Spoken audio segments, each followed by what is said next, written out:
E o nosso convidado nessa segunda-feira, o Renan Santos, que é fundador do Movimento Brasil Livre, o MBL, presidente do Partido Missão, que surgiu a partir desse movimento, e também pré-candidato à presidência da República nesse ano de 2026. Tudo bem? Obrigado pela presença, bom dia. Bom dia, uma honra estar aqui com vocês. Trocar ideia, vai ser bem legal. Circulando pelo Brasil, agora na região sul, aqui na região de Chapecó, no estado de Santa Catarina. O roteiro aqui começou ontem, né, Renan? Sim. Prossegue hoje ainda, daqui você vai para Lages. Exato. Esse é o teu roteiro, então você de Lages depois fica ainda no estado? Vamos para Criciúma, Tubarão e rodar. Não vai ser a rodada definitiva de Santa Catarina, mas porque haverá depois região do Vale do Itajaí, região mais litorânea, mas é um pedaço importante de rodar. Porque, assim, é um pedaço que às vezes é negligenciado. E aqui, assim, eu falo muito, aqui é um pedaço do Brasil que é negligenciado, nem é tratado como Brasil em muitos termos, né? Ainda assim é uma região importante, com IDH muito alto, com qualidade de vida, com uma cultura comunitária que faz exemplo e faz sombra para outras regiões do Brasil. Inclusive eu tive ontem em São Miguel do Oeste gravando para falar sobre isso. Né? O pessoal na pracinha, final de tarde, se encontrando, tomando chimarrão no meio da praça, a criança andando no meio da rua. Quando que isso seria possível na maior parte das cidades brasileiras?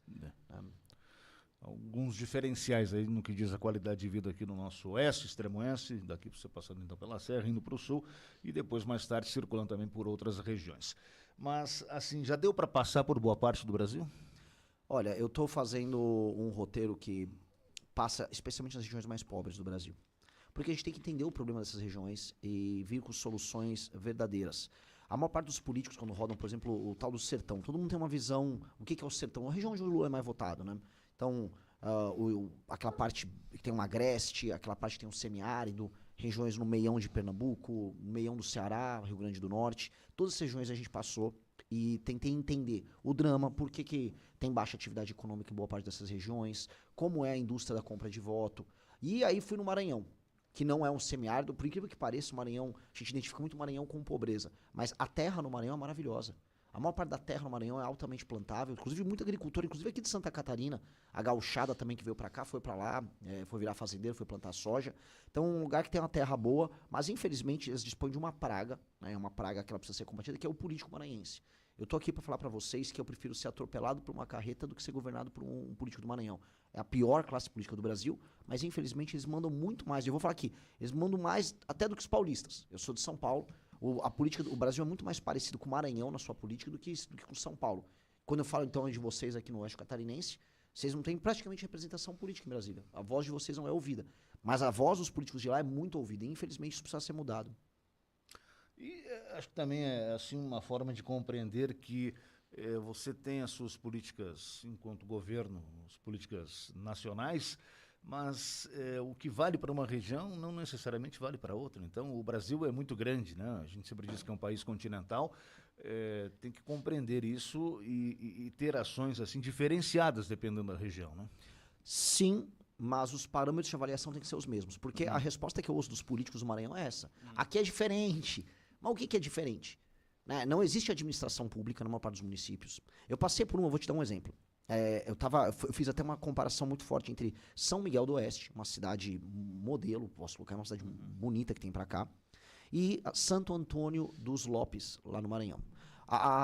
O PIB per capita, ou seja, o PIB da cidade dividido pelo número de habitantes em São Miguel do Oeste é coisa de 70 mil reais. Em Santo Antônio dos Lopes, no Maranhão, é 360 mil reais. É muito maior. Mas por que muito maior? Porque eles têm uma usina termoelétrica lá. Aí você imagina que, com base nisso, você vai ter uma classe média na cidade, você vai ter empregos de qualidade. A qualidade de vida em Santo Antônio dos Lopes vai ser maior, certo? Pois bem, ela é horrível.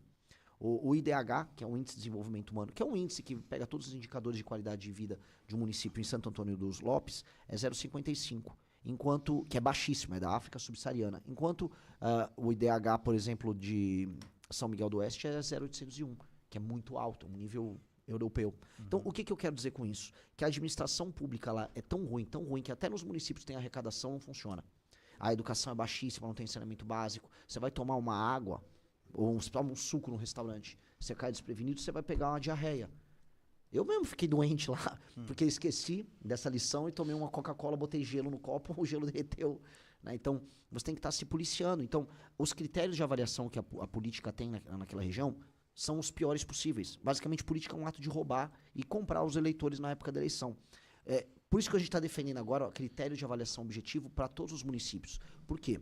Porque hoje o dinheiro sai daqui, sai de São Paulo, sai de Goiás, sai de diversas regiões que hoje são regiões arrecadadoras no Brasil, e aí ele vai para esses políticos nesses lugares. E eles não têm nenhuma obrigação em melhorar a vida das pessoas ali no Maranhão, ou mesmo, vamos dizer, tornar as cidades elas economicamente viáveis. Porque eles vivem com o pires na mão pedindo dinheiro para o governo federal. Mas não existe dinheiro do governo federal, não existe dinheiro do Lula. O dinheiro é tirado de outras pessoas em outros lugares do Brasil.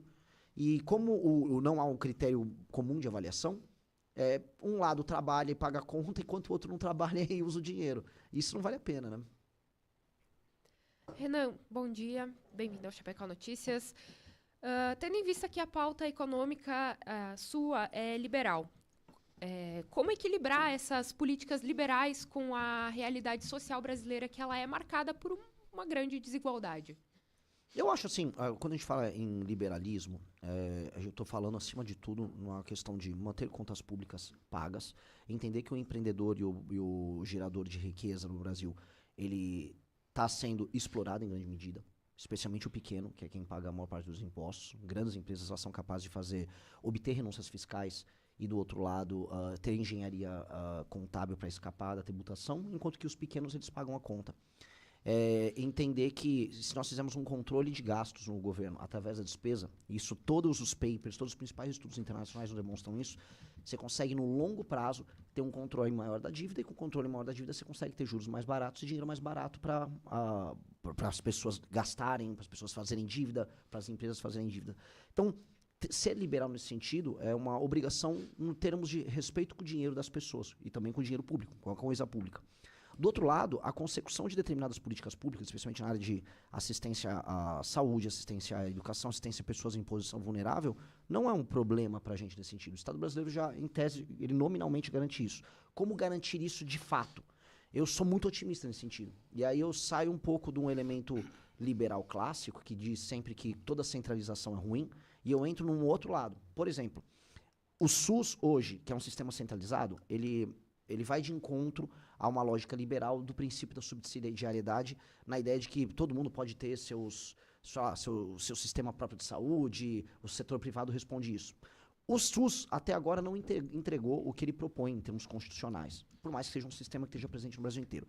Com agora a chegada do machine learning, com a chegada da IA, e com um projeto sério que você consegue basicamente obter através do prontuário único dos agentes de saúde, com aplicativos que permitam contato através de teleatendimento das pessoas com médicos ao redor do Brasil, você vai poder reduzir as filas, você vai poder saber onde vão ficar os estoques dos remédios, você vai conseguir baratear e melhorar muito o atendimento do SUS, que é um sistema centralizado.